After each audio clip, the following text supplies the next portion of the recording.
Bonjour à toutes et à tous. Bienvenue dans ce cours de biologie des vertébrés en bac de biologie. Moi, c'est Don Samuel de Komana. Je suis enseignant attaché à la faculté des sciences, le département de biologie. Nous sommes à l'université du Burundi.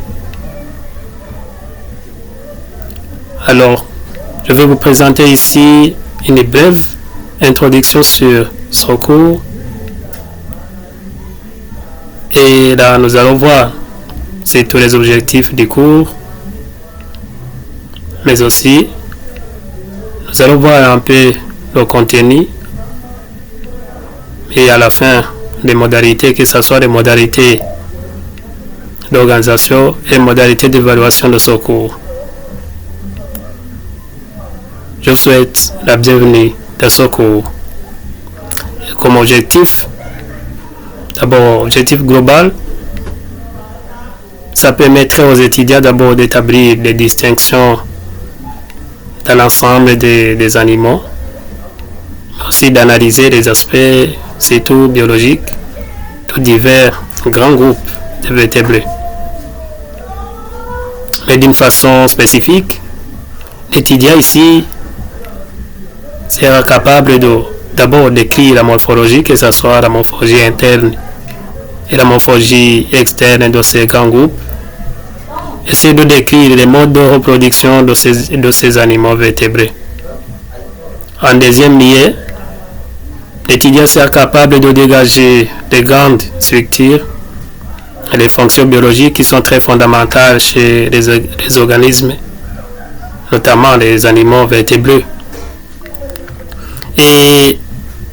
Et enfin, l'étudiant ici sera capable de placer les animaux vertébrés, surtout dans les cadres, que ce soit cadre général écologique, cadre général évolutif et taxonomique. Et un peu sur le contenu de ce cours, d'abord nous allons aborder des notions qui sont générales, notamment la définition des concepts clés. Nous allons voir aussi des caractères généraux de ces vertébrés et puis les organisations internes, la reproduction et les classifications.